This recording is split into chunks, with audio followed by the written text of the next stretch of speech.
Bienvenidos a una nueva emisión de Podcast 96, un espacio donde la literatura deja de estar atrapada en el papel para cobrar vida a través de la voz y el análisis crítico. Yo soy Samuel Sánchez y junto con mi compañera Karen Torres vamos junto con los estudiantes a sumergirnos en un viaje por los laberintos de lo absurdo y lo fantástico. En los episodios de hoy, nuestros estudiantes de la institución educativa INEM del grado 9-6 se han enfrentado a textos que desafían la lógica y nos obligan a cuestionar nuestra propia realidad. Tendremos 3 mesas de análisis fascinantes. Primero, el grupo Voces de Primavera diseccionará la crudeza de la carne de Virgilio Piñera. Luego, los estudiosos nos hablarán sobre la obsesión y el insomnio presentes en la poesía y narrativa del microrrelato del mismo autor cubano. Y para cerrar con broche de oro, el grupo Brisa Caramelo nos llevará por los pasillos de un hospital y las profundidades de la selva con el clásico de Julio Cortázar, La noche boca arriba. Prepárense para escuchar reflexiones profundas sobre la identidad, la sociedad y el destino. Damos inicio a estos episodios del podcast 96. Ahora le damos la bienvenida al grupo Voces de Primavera, conformado por las estudiantes Jerez Granados, Karen Valeria, Cárdenas Mendoza, Jaylin Vanessa y Barrera Álvarez, Daris Lorraine. Chicas, el cuento comienza diciendo: por motivos que no son del caso exponer, la población sufría de falta de carne. ¿Por qué creen que el autor decide ocultar la causa del problema? ¿Cambiaría nuestra percepción si supiéramos que la falta de carne fue culpa del gobierno, de una catástrofe natural o de una guerra? Sí, y te voy a explicar por qué. Mira, aquí hay algo muy interesante, porque normalmente cuando leemos una historia, lo primero que queremos es entender el origen del problema, cómo tener una explicación clara, pero en este caso, Virgilio Piñera decide quitarnos esa información. Y eso genera una incomodidad desde el inicio. Yo creo que lo hace porque si supiéramos la causa, automáticamente empezaríamos a justificar lo que ocurre después. Por ejemplo, si fuera una guerra, diríamos, bueno, es una situación extrema, la gente hace lo que puede. Si fuera culpa del gobierno, entraríamos en una crítica política, pero al no saberlo, no hay excusa posible. Todo lo que pasa después queda completamente expuesto y eso hace que el lector se enfoque en algo más profundo, la reacción humana. Es como si el cuento nos dijera, no importa por qué empezó, mira en lo que terminó. Además, esto se puede relacionar con situaciones reales. A veces en la vida cotidiana tampoco entendemos del todo el origen de ciertos problemas sociales, pero aún así vemos cómo la gente se adapta a ellos incluso cuando son injustos o absurdos. Entonces sí, conocer la causa cambiaría nuestra percepción porque nos daría una forma de justificar o explicar algo posible, pero al no tenerla nos obliga a enfrentar algo más incómodo, que el ser humano puede acostumbrarse a casi cualquier cosa, incluso a su propia destrucción. Y esa yo creo que es la verdadera intención del autor. Buen análisis. Ahora, Ansaldo propone una muestra de yeso para que todos corten sus filetes iguales. ¿Qué nos dice esto sobre la estandarización y la pérdida de la individualidad?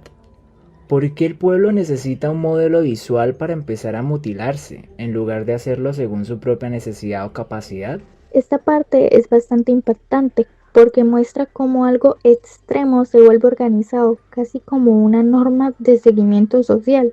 La muestra de yeso representa la idea de que todos deben hacer lo mismo sin pensar en sus propias diferencias. Nadie decide cuánto necesita realmente, sino que siguen un modelo establecido, y eso es una pérdida total de la individualidad.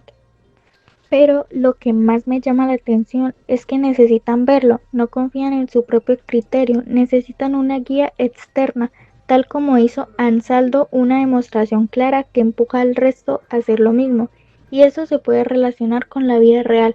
Por ejemplo, cuando las personas siguen tendencias, trends, normas sociales o decisiones colectivas sin cuestionarlas, solo porque así se hace o es tendencia, aquí pasa lo mismo, pero llevado a un extremo. Es como si la sociedad hubiera perdido la capacidad de tomar decisiones propias y prefiriera sentirse segura siguiendo un patrón, aunque ese patrón sea dañino, grave, tanto así que ese límite deja de ser tan fuerte y comienza a verse como una opción. Entonces, no solo hay una crítica al control social, sino también a la comodidad de obedecer, porque a veces es más fácil seguir un modelo que pensar por uno mismo. Y eso es totalmente peligroso, porque cuando nadie cuestiona este tipo de temas, cualquier cosa puede llegar a normalizarse. Exacto, tienen razón en ese aspecto. Continuando, un anatomista calcula cuánto tiempo puede vivir alguien comiéndose a sí mismo. ¿Qué papel juega el conocimiento técnico o científico en ese relato? ¿Puede la ciencia ser utilizada para validar o maquillar una atrocidad social dándole un aire de racionalidad? Esta parte del cuento es bastante inquietante, diría yo, porque introduce algo más importante que normalmente asociamos con un progreso, con un avance o con datos más importantes que es la ciencia. Pero aquí no está funcionando como uno esperaría, como una forma adecuada. En lugar de cuestionar lo que está pasando o buscar una alternativa, lo que hace es organizar la situación, hacerla más eficiente, más organizada. El anatomista no dice esto está mal, sino que calcula, mide, establece límites y eso cambia completamente la forma en que se percibe este problema. Porque cuando algo se vuelve técnico, cuando se explica con números o con lógica, parece menos grave. Es como si el hecho de poder calcularlo lo hiciera más aceptable, más racional, cuando en realidad sigue siendo algo profundamente inhumano. Y eso es lo peligroso. La ciencia en este caso no está al servicio de la vida, sino de la adaptación a una situación totalmente absurda. Está ayudando a que la autodestrucción sea más organizada. Esto se puede relacionar con la vida real porque muchas veces las decisiones muy duras se justifican con estadísticas, con estudios, con datos y eso hace que la gente las acepte más fácilmente, aunque en el fondo sigan siendo injustas o crueles. Entonces sí, el cuento muestra que la ciencia puede ser utilizada para maquillar una atrocidad, para darle una apariencia de racionalidad. Y eso no significa que la ciencia sea negativa, sino que depende completamente de cómo se utilice. En este caso, la ciencia en el cuento se utilizó de una manera inadecuada o de una manera que no todos nos esperábamos. Esta ciencia se desarrolló por decirlo así, de una manera completamente diferente a lo establecido en la humanidad. Aquí lo que vemos es una ciencia totalmente deshumanizada, que pone la lógica por encima de la vida y eso genera una sensación muy fría, como si las personas les dejara de importar este tipo de temas o de situaciones. En definitiva, son aspectos algo delicados. Continuamos. Ansaldo no come carne cruda por desesperación. La adoba con sal y vinagre y la pasa por la parrilla. ¿Por qué es importante para los personajes mantener el ritual de la cocina? ¿Es una forma de mantener la civilización o es un acto de cinismo extremo? Esta parte parece un detalle pequeño, pero en realidad para mí tiene un significado mucho más profundo y se los voy a explicar. Cocinar no es solo una forma de preparar comida, también es cultura, tradición, incluso una identidad. Es algo que nos conecta con lo humano y con lo social. Entonces, cuando Ansaldo decide cocinar la carne en lugar de comerla cruda, da la impresión de que está intentando mantener cierta normalidad, como si quisiera conservar la idea de que siguen siendo personas civilizadas o personas normales. Pero ahí aparece una contradicción muy fuerte, porque lo que están haciendo en sí ya es extremo, loco o muy grave. Entonces, por más que lo cocinen, por más que lo preparen con cuidado, la situación no cambia Y ahí es donde entra el posible cinismo. Es como si quisieran disfrazar la realidad, hacerla más aceptable, más presentable, como cuando en la vida cotidiana se suavizan situaciones difíciles con ciertas formas o rituales para que no se sientan tan duras. Aquí cocinar funciona como una especie de máscara, entonces yo diría que cumple ambas funciones. Por un lado, es un intento de conservar la humanidad, pero por otro, también es una forma de negar o maquillar lo que realmente está pasando. Y esa tensión entre lo humano y lo absurdo es lo que hace que la escena sea tan incómoda y mucho más significativa. Muchas personas dejan de hablar porque se han comido su propia lengua.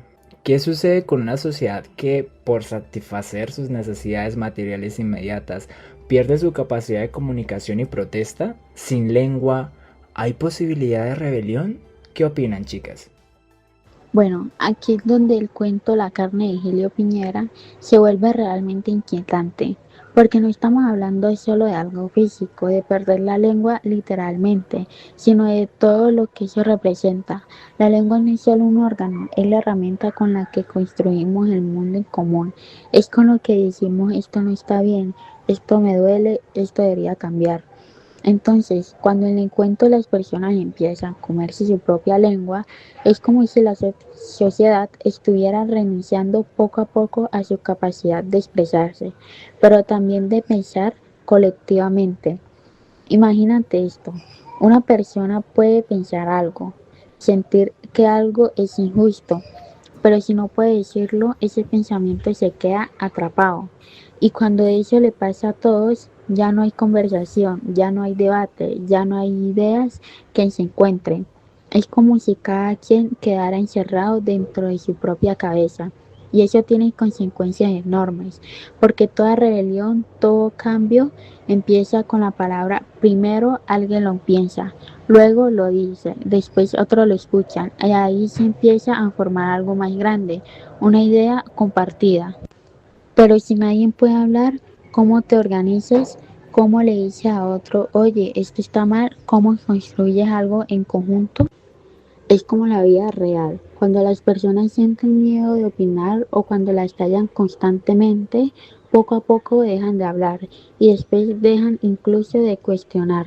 Ya no es que estén de acuerdo, es que simplemente se acostumbran. Y eso es lo más fuerte del cuento.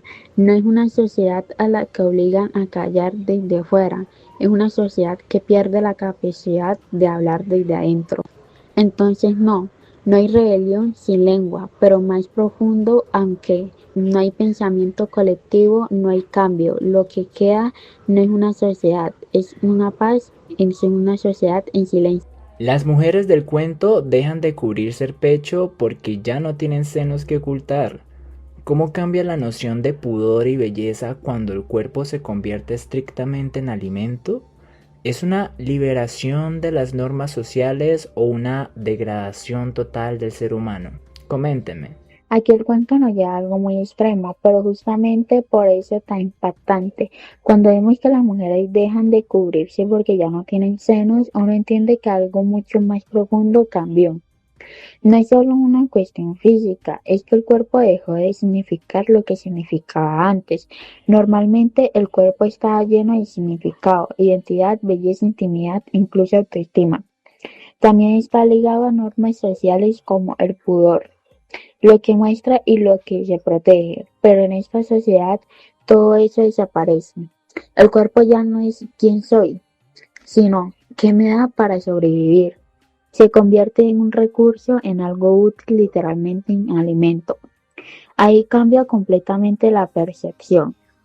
Ya no tiene sentido cubrirse, pero ya no hay una idea de proteger el cuerpo o de que tenga un valor simbólico. Es como si el cuerpo hubiera perdido su humanidad. Podríamos pensar, bueno, ya no hay normas, entonces hay libertad. Pero si lo analizamos bien, no es libertad, porque la libertad implica elegir, implica decidir, romper una norma porque tú quieres. Pero aquí no hay elecciones, aquí simplemente ya no queda nada que proteger. Es más bien una desgracia muy fuerte. Es como si la sociedad hubiera llegado a un punto donde la supervivencia es lo único importante y todo lo demás, la belleza, el respeto por el cuerpo, la identidad, y eso también se puede relacionar con la vida real, aunque de la forma menos extrema. Cuando una persona o una sociedad está en situaciones muy duras, a veces deja de lado su dignidad o su cuidado personal, no porque quiera, sino porque no tiene otra opción.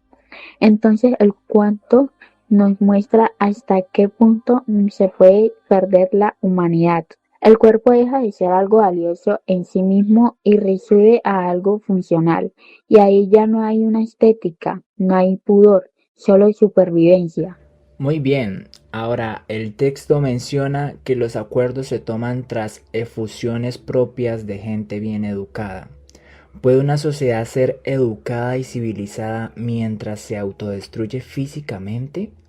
¿Qué nos dice Piñera sobre las apariencias y la cortesía en contextos de crisis? Esta parte del cuento es casi irónica y también muy crítica, porque en la carne las decisiones se toman con efusiones propias de gente bien educada.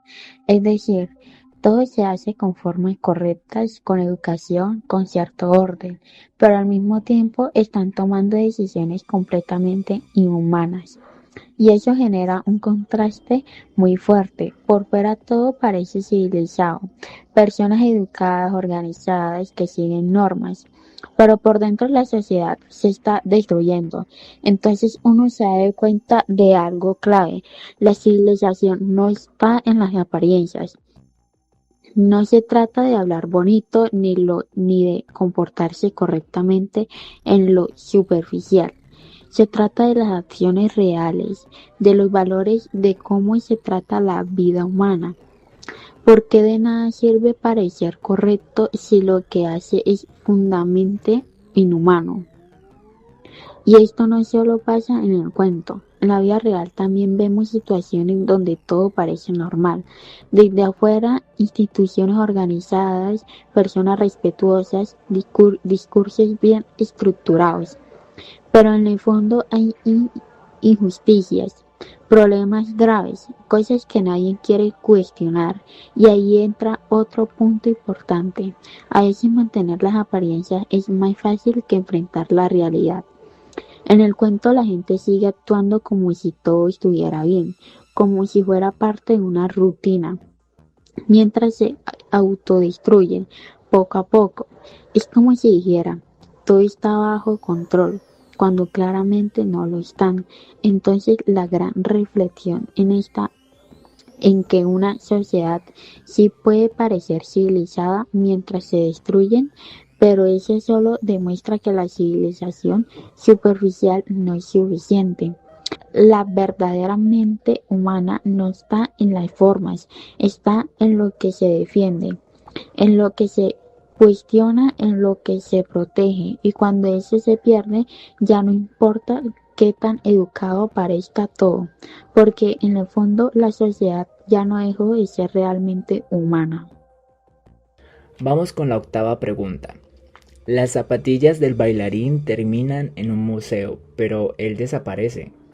¿Qué valor tiene el arte o los objetos culturales, como las zapatillas, en una sociedad que no valora la vida de los artistas? ¿Es el museo una forma de honrar o de limpiar la conciencia colectiva? Bueno, esta parte es una de las más simbólicas para mí, pero también una de las más duras, porque al final lo que queda no es la persona, sino el objeto. En este caso, las zapatillas del bailarín terminan en un museo. Se vuelven algo valioso, digno de conservarse, de exhibirse, casi como un tesoro. Pero el bailarín ya no está, desaparece, y ahí aparece una contradicción muy fuerte.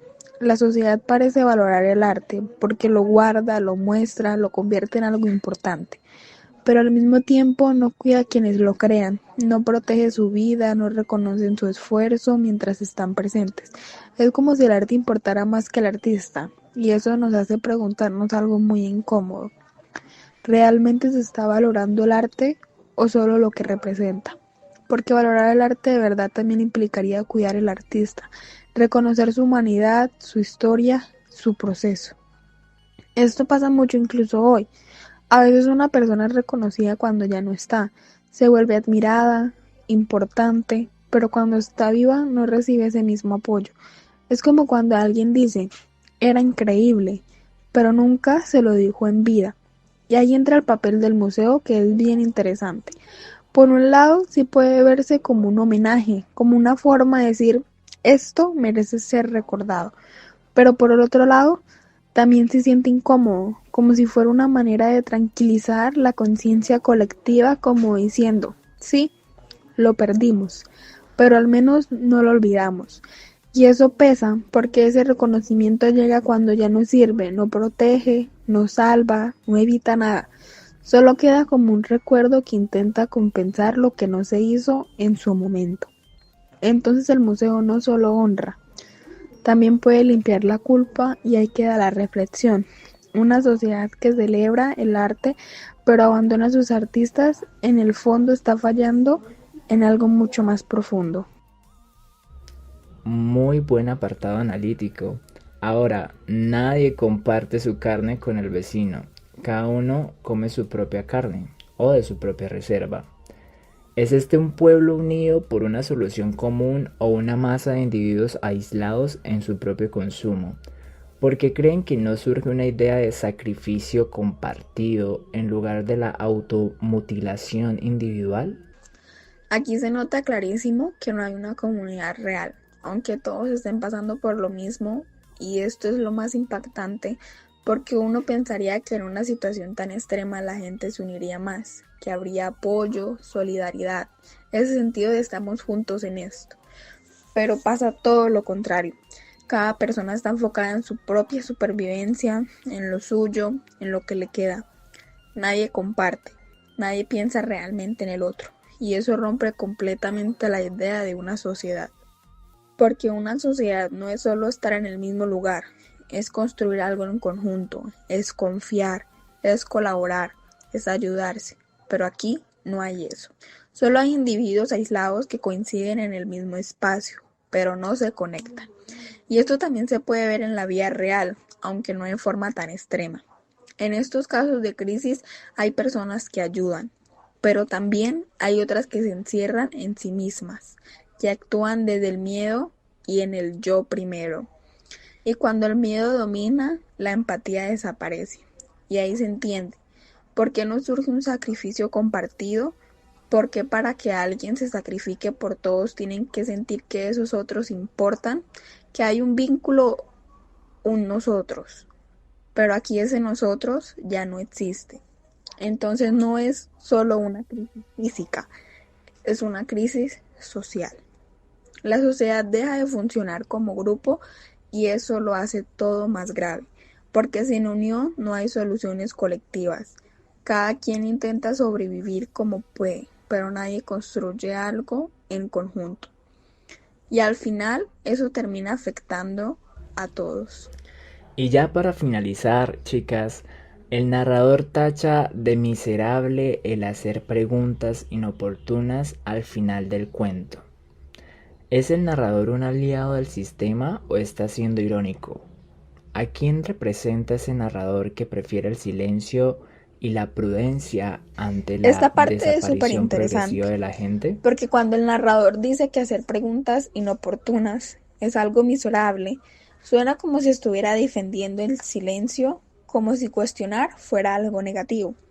Pero si uno lo piensa bien, ahí hay mucha ironía. No está diciendo directamente que preguntar esté mal, está demostrando lo peligroso que es dejar de hacerlo. Es como una crítica disfrazada. El narrador representa a esas personas que ven lo que está pasando, que entienden que algo no está bien, pero prefieren no decir nada. Personas que piensan, mejor no incomodo, mejor no pregunto, mejor no me meto. Y eso pasa muchísimo, porque el silencio muchas veces no viene de saber, sino de querer enfrentarse a las consecuencias. Y aquí viene algo clave. El silencio también es una forma de participar. Cuando alguien decide no hablar, no cuestionar, no opinar, en cierta forma está permitiendo que todo siga igual. No está deteniendo nada. Entonces no es que el narrador sea un aliado directo, pero sí representa esa actitud pasiva que también sostiene lo que está ocurriendo. Y ahí queda una reflexión muy fuerte. No hacer preguntas puede ser tan grave como lo que está pasando, porque cuando nadie lo cuestiona, lo inhumano se vuelve normal. Poco a poco, cosas que antes parecían inaceptables empiezan a verse como algo cotidiano. Y eso es lo más inquietante, porque al final no se trata solo de una situación extrema, sino de algo muy real. Cómo una sociedad puede acostumbrarse a lo terrible, justificarlo y dejar de verlo como un problema. Todo simplemente porque dejó de cuestionarse. Con estas 10 preguntas cerramos nuestro análisis de la carne. Como hemos visto, Virgilio Piñera no solo nos entrega un relato macabro, sino un espejo incómodo de nuestras propias sociedades. El silencio ante la atrocidad, la burocratización del dolor y esa delgada línea que separa la civilización de la barbarie cuando el hambre o el deseo de consumo aprieta. ¿Hasta qué punto nosotros, como ciudadanos o lectores, también elegimos la prudencia del silencio frente a la desaparición del otro? Sin lengua para protestar, como los personajes del cuento, el futuro se vuelve un museo de objetos vacíos donde la vida humana ya no estaba presente. Agradecemos al grupo de Voces Primavera por guiarnos a través de estas reflexiones tan necesarias.